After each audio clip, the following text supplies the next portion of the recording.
Hello, my name is Ash, a counselor in training. This is my Relatable study podcast for individuals who need help studying for their NCE, CPCE, and other related counseling exams.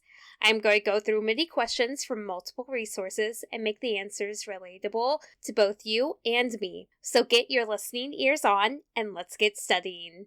What is sexual dysfunction? Sexual dysfunction are persistent problems with sexual desire, arousal, or performance that prevents an individual from feeling pleasure from sexual activity. A counselor doing research decides to split a standardized test in half by using the even items as one test and the odd items as a second test, then correlating them. This counselor, A, used an invalid procedure to test reliability. B, was testing reliability via the split half method. C, was testing reliability via the equivalent forms method. D, was testing reliability via the inner-rater method. The answer is B. This counselor was testing reliability via the split half method. The split half method is when you basically split the test in half by using X questions, such as odds and evens, and then correlating these scores in half as a way of reliability coefficient. I recommend doing more research on the split half method. What is sexual harassment? Sexual harassment is any unwanted sexual behavior that makes an individual feel scared, upset, offended, or humiliated that creates a hostile environment for that individual and is an unwelcome behavior of a sexual nature.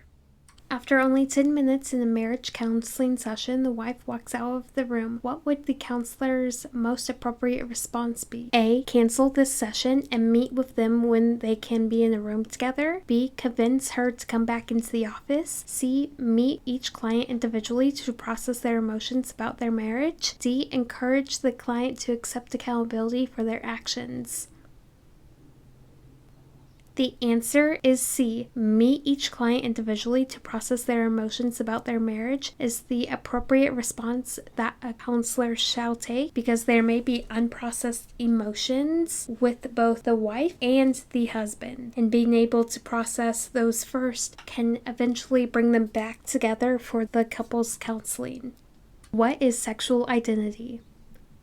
Sexual identity is how individuals perceive and define their own sexuality or romantic attraction towards others. For example, gay, lesbian, transgender, asexual, aromantic, so on and so forth. The LGBTQ+ community is the best example for sexual identity. That is all 5 questions for this episode. Thank you for listening. Keep calm and study on.